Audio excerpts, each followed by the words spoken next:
Hmm. Ito po may breast cancer. Sobrang taba na rin dati, ngayon payat na.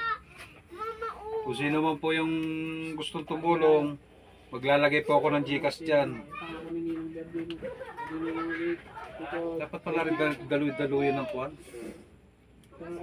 Tamad na rin naglagutok yung mga kami. Wala na rin palang kuwan.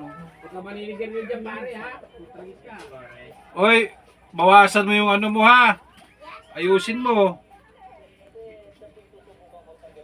May breast cancer po siya, kaya nakalbo na ano na siya. Kaya siyempre kung sino man gustong tumulong, maglalagay po ko ng GCash dyan. Number niya po sa kanya, oro mismo i-redirect ako sa kanya. Ba't kami para makita niya? Babi kayo may Gcash ni Brenda. Hindi cash mo ito. Lola, tinag TV! Pati nga yung sa likod mo dati.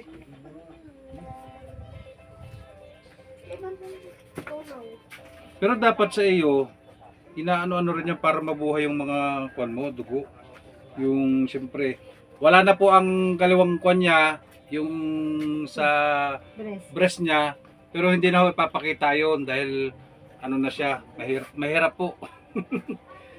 Private na po yun.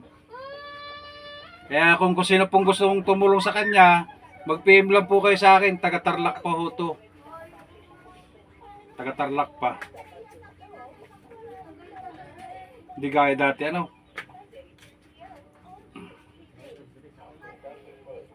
Okay. Ako sa Tarlac po, sana po humingi po ako ng tulong. Isa po akong breast cancer. Sana po matulungan niyo po ako. Salamat po.